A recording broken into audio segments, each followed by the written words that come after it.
The moment I stepped into the lobby, I knew something was wrong. Sandra at the front desk, the woman who had greeted me with the same warm smile for 13 years, suddenly found her keyboard absolutely fascinating. Her eyes darted away from mine like I was carrying something contagious. I had not even reached the elevator bank when my phone buzzed. Calendar invite. 9:30 a.m. Conference room 14A. Subject line: Organizational alignment discussion. No attendees listed, no agenda attached. No context whatsoever, just corporate code for we are about to ruin your day and we do not want you to prepare. Let me give you some context. I had just closed the Pemberton acquisition 3 weeks ago. 18 months of due diligence, regulatory navigation, and midnight conference calls across 4 time zones. A deal worth $2.3 billion that expanded our asset management portfolio by 40%.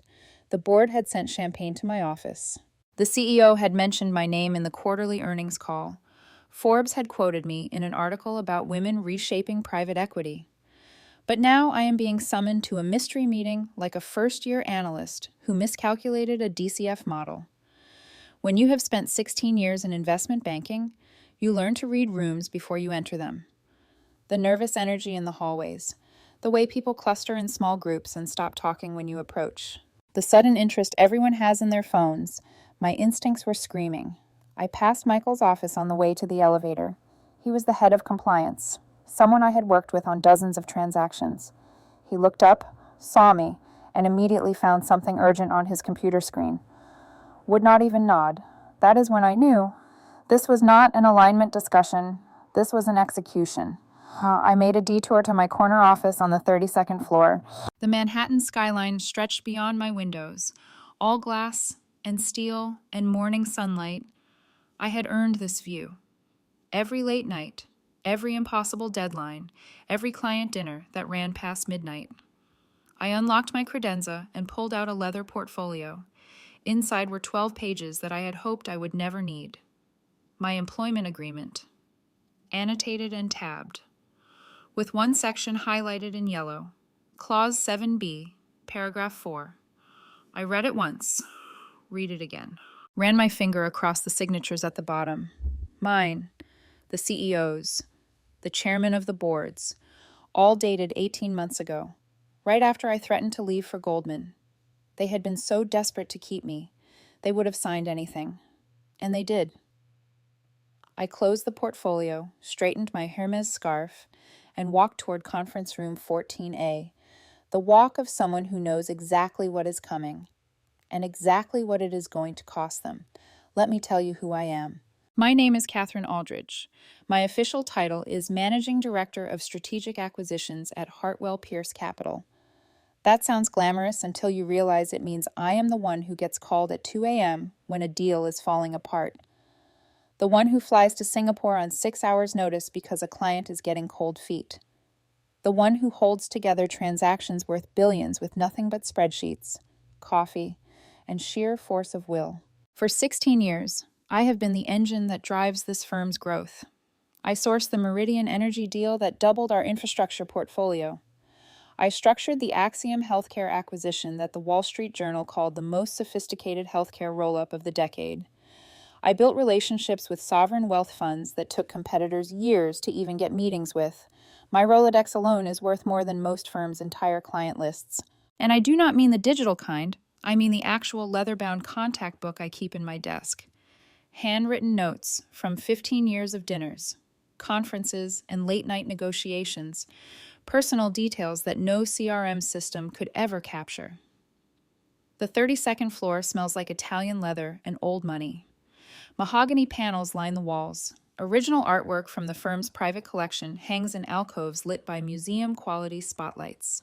The carpet is so thick you could lose a small child in it.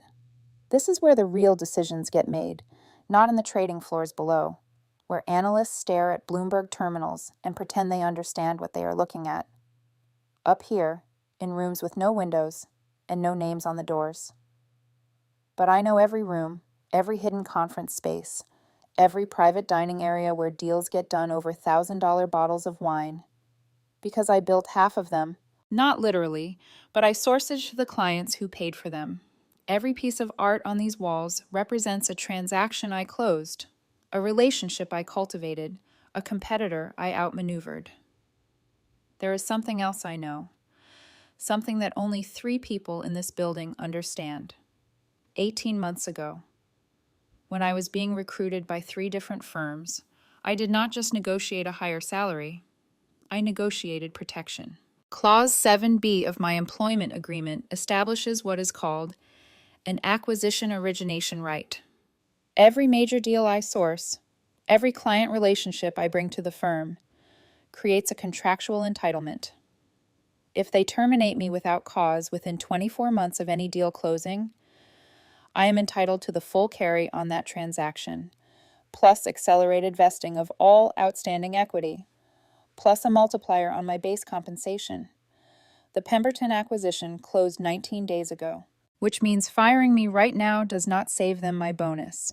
It triggers a payout larger than anything they have ever seen. Then came Jonathan Mercer. Jonathan was not promoted. Jonathan was anointed. The board installed him as Chief Investment Officer 8 months ago, son of one of our largest limited partners, Princeton undergraduate, Wharton MBA, and the unshakable confidence of someone who has never been told no in his entire life. He was 31 years old. I had been closing deals before he finished prep school. His first month, he called a partners meeting and announced that we needed to pivot toward digital assets and cryptocurrency adjacent opportunities. He used the phrase paradigm shift 4 times in 15 minutes. He pronounced arbitrage wrong. His second month, he killed the Nakamura partnership I had been cultivating for 2 years, said it was too traditional, not aligned with our forward-looking investment thesis. Nakamura took their $3 billion to Morgan Stanley instead. His hair was aggressively styled, that swept-back look that requires more product than personality. His suits were custom, but somehow still looked like they were wearing him instead of the other way around. His watch cost more than most people's cars, and he made sure everyone knew it. The kind of man who says things like, "Let us circle back and unpack this with complete sincerity." "Catherine," he said during our first one-on-one, leaning back in his chair like he owned the building, which, through his family's fund, he technically partially did. "I have been reviewing your deal pipeline, a lot of traditional plays, very 20th century." I explained that traditional plays had generated $340 million in management fees over the past 5 years. That our LPs specifically invested with us because of our disciplined approach to value creation, that chasing crypto trends had destroyed 3 funds I could name off the top of my head. He smiled that patronizing smile, the one that said he was humoring me until he could replace me. "I appreciate the historical context," he said, "but I was brought in to modernize this firm. Sometimes you have to break a few eggs."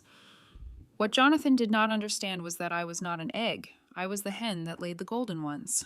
And I had spent 18 months making sure that breaking me would cost them the entire farm. Before I tell you exactly how Jonathan Mercer managed to hand me the largest severance package in this firm's history, do me a favor. Hit that subscribe button. Leave a like. Because what happens next is the financial equivalent of watching someone try to save money by canceling their insurance the day before a hurricane. Trust me, you are going to want to see this. Now, back to conference room 14A. I pushed open the frosted glass door at exactly 9:30. The room was designed to intimidate. 20-foot ceilings, a table carved from a single piece of walnut, windows overlooking the Hudson River, the Statue of Liberty, visible in the distance like a silent witness. Jonathan sat at the head of the table. To his right was Patricia Knowles, our Chief Human Resources Officer. Her face had that carefully neutral expression that HR people perfect over years of delivering bad news. To his left sat 2 attorneys I did not recognize. External counsel, which meant they were expecting a fight. No coffee service, no water glasses, no pretense of hospitality. Just a single manila folder centered on the table like an accusation. "Catherine," Jonathan said. His smile was almost convincing. "Thank you for making time on short notice." I took the seat directly across from him. crossed my legs, folded my hands, the picture of composure. Of course, I said, I always have time for organizational alignment. He cleared his throat. I will be direct. We are restructuring the senior leadership team. Your position is being eliminated as part of our strategic realignment. This decision is effective immediately. Patricia slid a document across the table. Standard separation agreement, she said. 12-month salary continuation, benefits through year end, standard non-compete and non-solicitation provisions. I did not touch it. I let the silence fill the room for 5 full seconds. That is very generous, I said, my voice pleasant. But I am curious about the timing. My quarterly equity tranche was scheduled to vest tomorrow morning, and the Pemberton carry distribution is due in 6 weeks.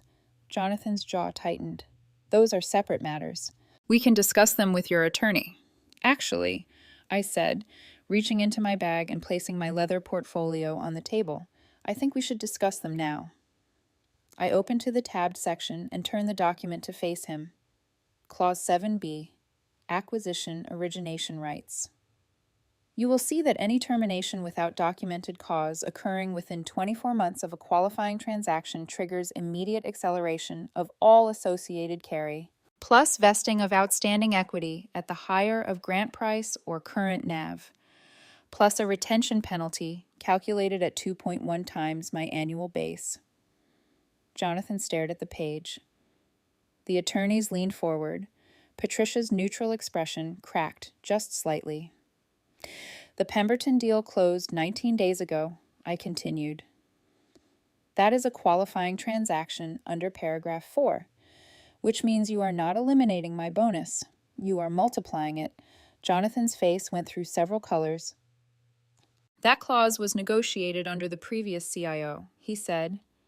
It is not enforceable under current leadership. I smiled. It was signed by the chairman of the board, who is still the chairman of the board, and who personally initialed every page when I agreed to stay instead of taking Goldman's offer. I turned to the attorneys. You are welcome to review the document. I have 3 notarized copies. 1 in this building, 1 with my personal counsel, and 1 in a secure location that my estate attorney will access if anything happens to my employment records.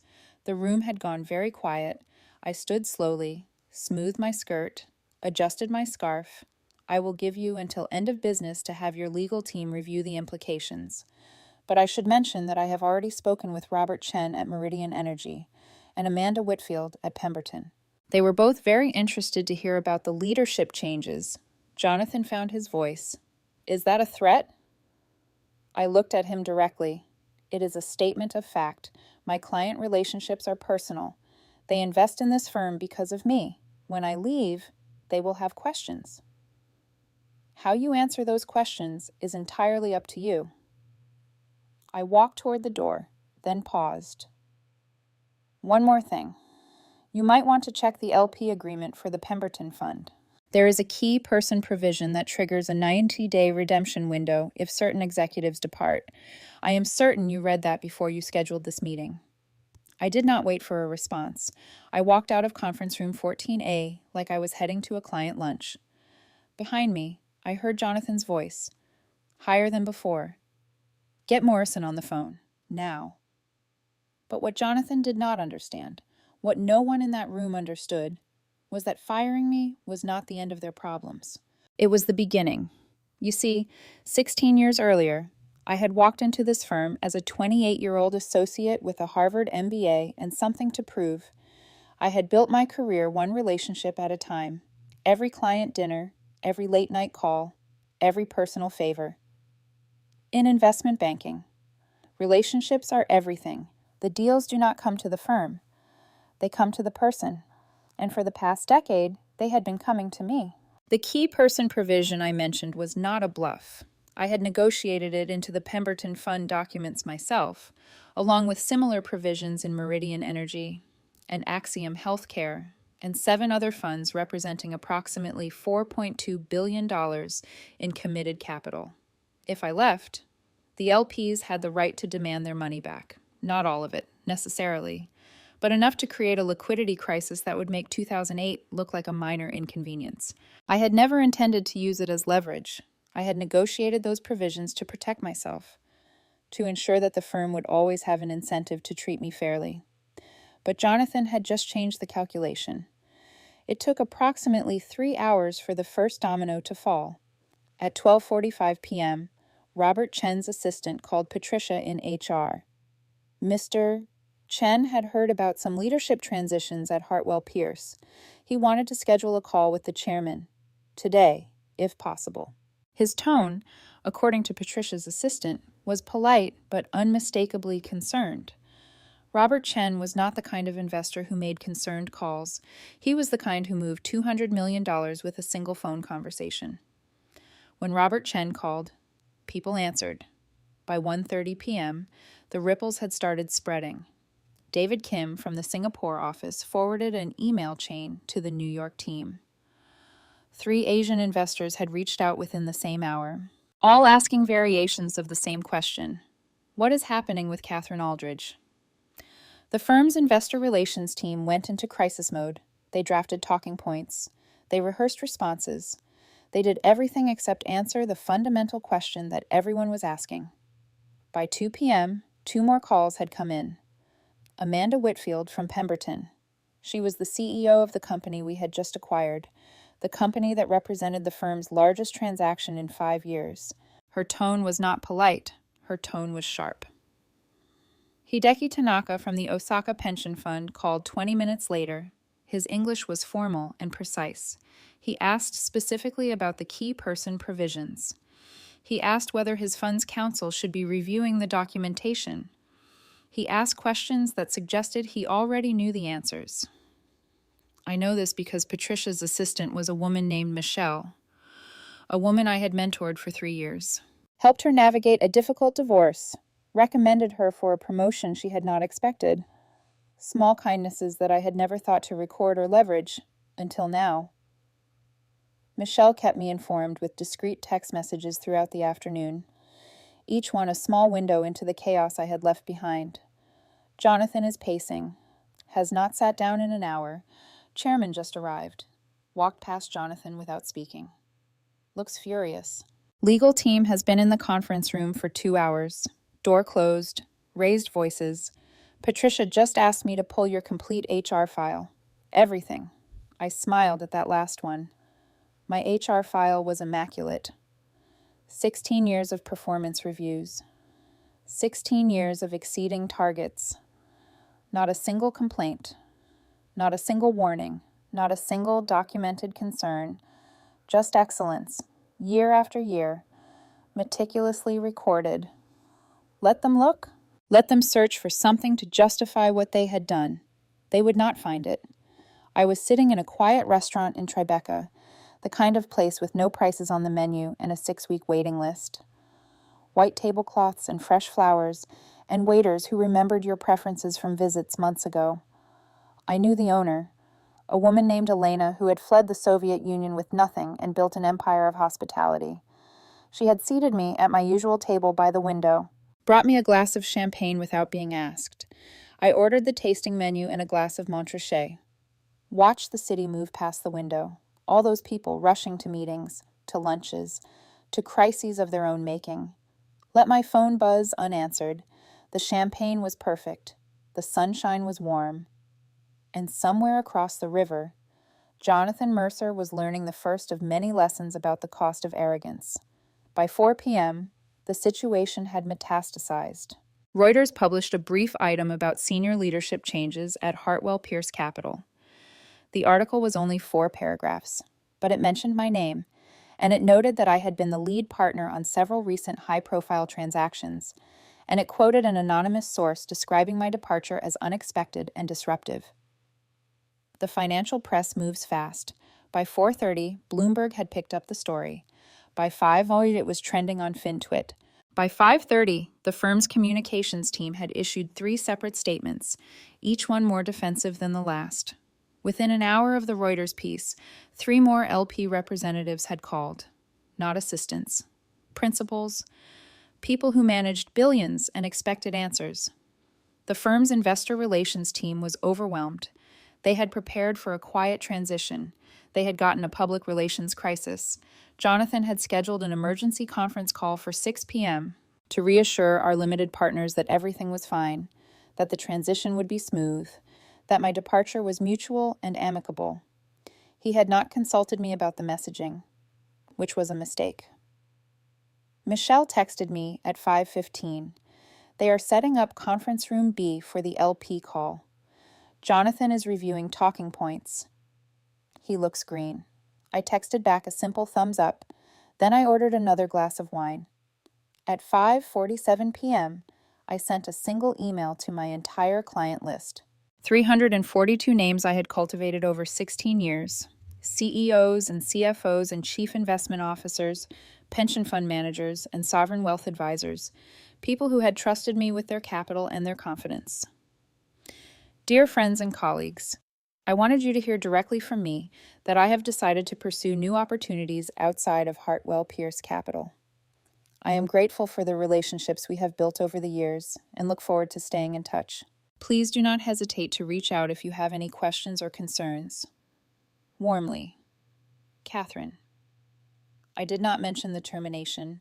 I did not criticize the firm. I did not make accusations or threats or demands. I did not need to. The email spoke volumes in what it did not say. Every recipient would read between the lines. Every recipient would draw their own conclusions. Every recipient would pick up the phone and start asking questions. The phone calls started before I finished my dessert. A chocolate souffle that Elena's chef made only for regular customers. Light as air, sweet, with just a hint of bitterness. Perfect. My phone buzzed 17 times in 30 minutes.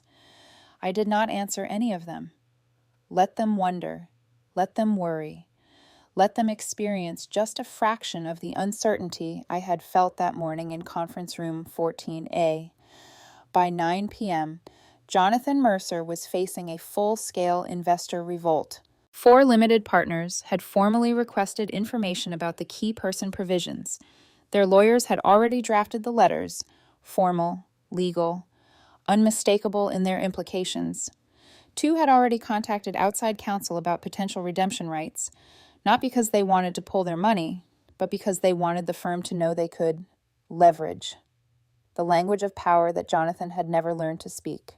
The firm's largest investor, a Middle Eastern sovereign wealth fund that I had personally cultivated for 5 years, had scheduled an emergency call with the chairman for the following morning.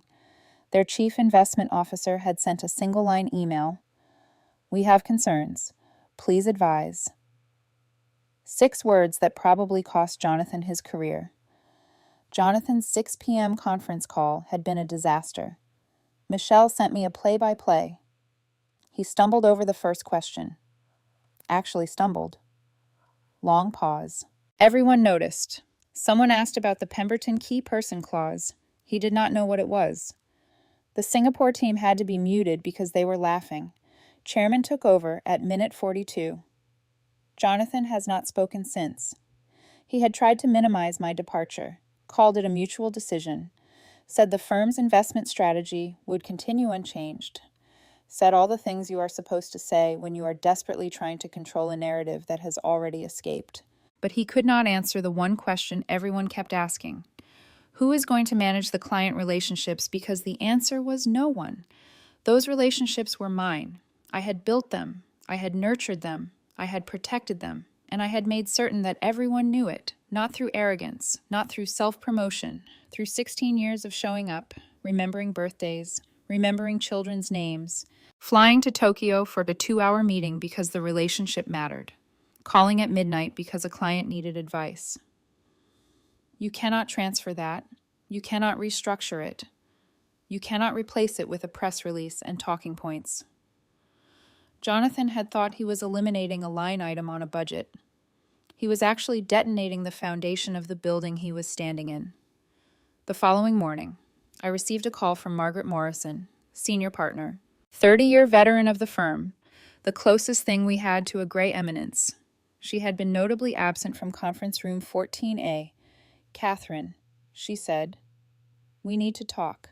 I am listening. The board met last night. Jonathan overstepped. He did not have authorization for your termination. The chairman is furious. We would like to discuss a resolution. I let the silence stretch. I am open to a conversation, I said finally. But I think we are past the point of simple reinstatement. She sighed. We know. What do you want? I want what I have always wanted, I said. I want this firm to succeed, but I want it to succeed with proper governance, with leadership that understands what they are managing, and with appropriate recognition of the value I have created. There was a pause. Come in at 2 p.m., she said. The chairman will be there. So will outside counsel. We are prepared to make this right. I smiled. I will see you at 2. The settlement meeting lasted 4 hours. It was held in the chairman's private conference room, a space I had been in perhaps 5 times in 16 years. The inner sanctum, the holy of holies, where the real decisions were made, away from prying eyes and junior associates, oil paintings on the walls, portraits of the firm's founders, stern men in dark suits, a fireplace that actually worked, though I had never seen it lit. Leather chairs so old and worn they had molded to the shapes of the powerful men who had sat in them. The kind of room where fortunes were made and unmade. The chairman, William Hartwell III, sat at the head of the table. 72 years old, silver-haired, with the quiet authority of old money and older connections. His family had been in banking for 4 generations. He had built this firm from a small family office into a multi-billion-dollar institution. He had known my father from their days together at Princeton. He had recruited me personally, over dinner at the Harvard Club, 15 years and a lifetime ago. And he was not happy about what Jonathan had done. I could see it in the set of his jaw, in the way he held his pen, like he wanted to stab something with it. In the cold silence he maintained as the room filled around him. Catherine, he said. After everyone was seated, his voice was measured, controlled. But underneath, I could hear the anger. I owe you an apology. This should never have happened. Not the meeting, not the manner, and certainly not the timing. Jonathan was seated at the far end of the table, as far from the chairman as physically possible, looking smaller than I had ever seen him. His aggressive hairstyle had wilted somehow. His custom suit hung on him like borrowed clothes. His expensive watch seemed to weigh heavily on his wrist, like an anchor, like an accusation. He did not look at me. He did not look at anyone. He stared at the table in front of him, at his own reflection in the polished wood, seeing, perhaps for the first time, what everyone else had always seen. I sat across from the chairman, back straight, hands folded, expression neutral, waited. Margaret Morrison, the senior partner who had called me that morning, sat to my right. To my left was my attorney, a woman named Sarah Blackwood, who had been handling employment matters for 30 years. She had reviewed my contract. She had reviewed the termination notice. She had smiled and said, "This is going to be expensive for them." The firm's outside counsel sat across from Sarah, 2 partners from Sullivan and Cromwell, men who billed at rates that would make most people's eyes water. They looked uncomfortable.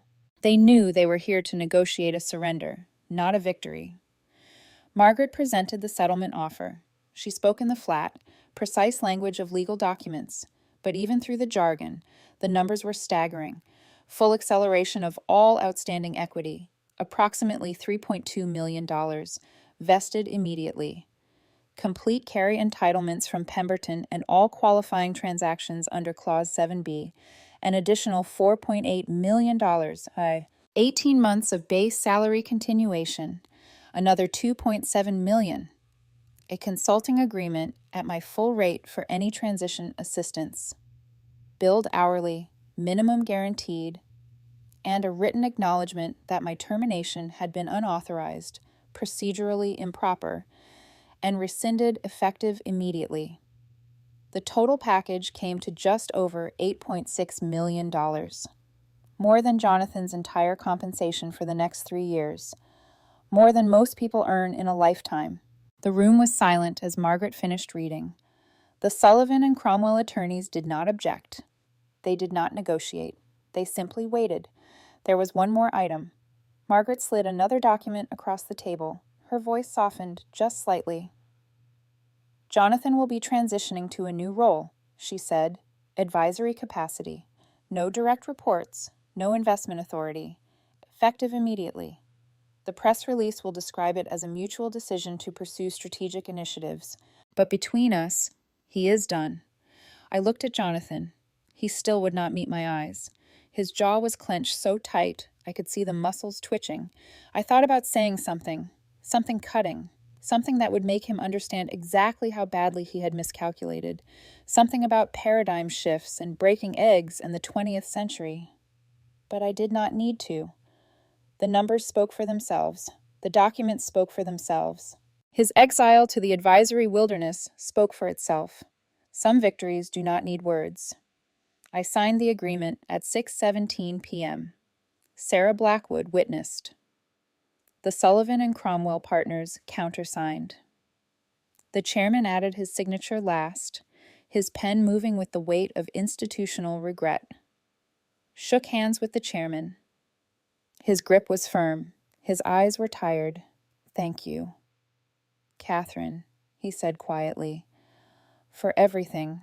I knew he meant more than the handshake. Walked out of the building I had called home for 16 years. Past the security desk where Sandra finally met my eyes and smiled. Past the elevator banks where I had spent countless hours waiting. Past the lobby with its marble floors and its illusions of permanence. The Manhattan evening was warm, June in the city. That particular golden light, the sidewalks crowded with people heading home, heading out, heading somewhere. I stood there for a moment, just breathing. Just existing in the space between what was and what would be. The settlement was finalized the following week. The final numbers were even larger than the initial offer. After my attorney negotiated the tax treatment and added a non-disparagement carve-out, the total came to $9.1 million. Plus, I retained all my client relationships. Plus, I had a 12-month non-compete that was narrow enough to be meaningless. Plus, I had a letter of recommendation from the chairman himself. Jonathan had tried to save money by firing me one day before my equity vested, a move he probably thought was clever, strategic, financially sophisticated. Instead, he handed me nearly a decade of compensation in a single check. The irony was not lost on anyone. The financial press eventually got wind of the settlement size. Not the exact numbers, but close enough. One blogger called it the most expensive termination in boutique PE history. I neither confirmed nor denied.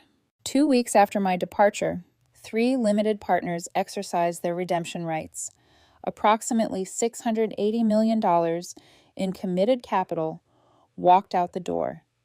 Not because they had lost faith in the firm, because they had lost faith in the leadership, because they had watched Jonathan stumble through that conference call, because they had read between the lines of my goodbye email, because relationships matter and you cannot transfer them with a press release. The firm had to restructure 2 funds, delay a planned acquisition, bring in outside consultants to reassure the remaining investors. The total cost of Jonathan's cost-saving measure eventually exceeded $40 million, not including my settlement, not including the reputational damage, not including the talent that quietly started updating their resumes. Jonathan's strategic initiatives role lasted 4 months. Then he left to join his family's office. Managing a small allocation in emerging markets, no press release, no announcement, just a quiet disappearance.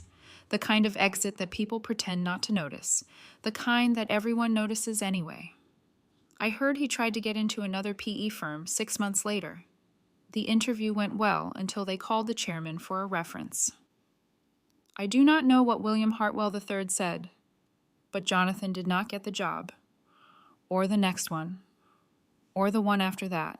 Patricia Knowles, the HR chief who had slid that insulting separation agreement across the table, resigned 3 months later, took a position at a smaller firm, smaller title, smaller salary, smaller everything.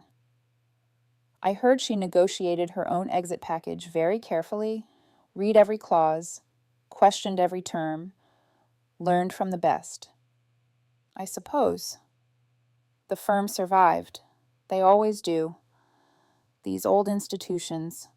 Too much money. Too many connections.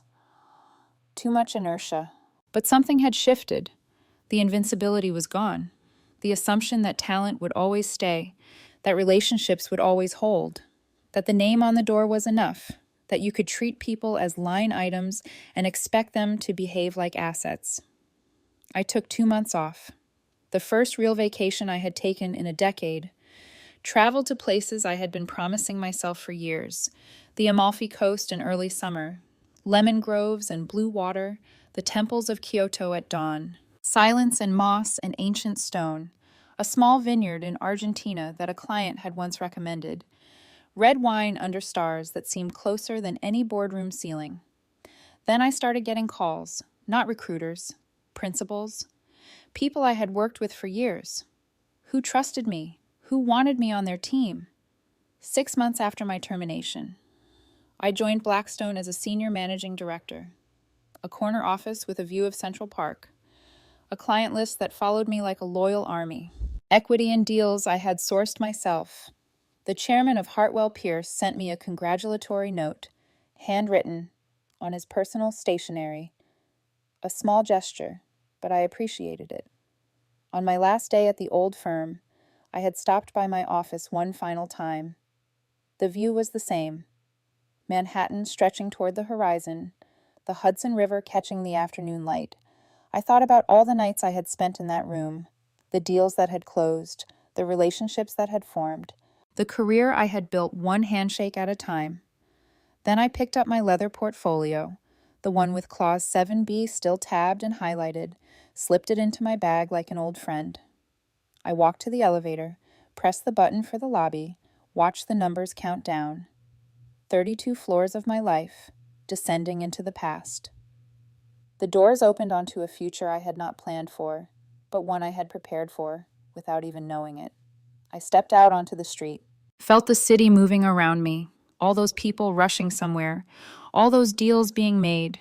For the first time in 16 years, I was not rushing. I was not on a deadline. I was not someone's engine or someone's problem or someone's egg to break. I was just Catherine.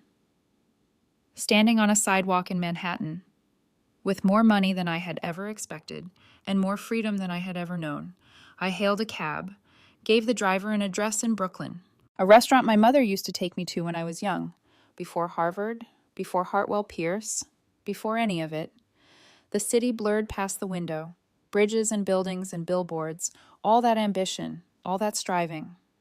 I thought about Jonathan, about his expensive watch and his paradigm shifts and his unshakable confidence, about the lesson he had learned, probably too late for it to matter. Never underestimate the quiet ones. Never assume they have not read the fine print. And never, ever fire someone the day before their bonus vests. The cab pulled up to the restaurant, a small place with red checkered tablecloths and candles and wine bottles. My mother's favorite. I walked in, sat at the corner table, ordered a glass of the house red. And for the first time in 16 years, I did not check my phone. Not once, not even when it buzzed. I just sat there, watching the candle flicker, tasting the wine, feeling something I had almost forgotten existed. Peace. The waiter came by and asked if I was waiting for someone. No, I said, just celebrating. He smiled. Special occasion, I thought about it. About conference room 14A and clause 7B and Jonathan's face when he realized what he had done. You could say that. I told him. I just got exactly what I deserved. He nodded and left me alone. I raised my glass to the empty chair across from me. To 16 years. To every late night and impossible deadline. To every relationship I had built and every clause I had negotiated. To the quiet ones. The ones who read the fine print. The ones who win. Big thanks for hanging in there with me. You brilliant sharks. Subscribe to keep the stories coming. Share this with someone who needs to know that patience is not weakness. And remember, in finance, in business, in life, the house does not always win. Sometimes the house gets bought out by someone who read the operating agreement. Until next time.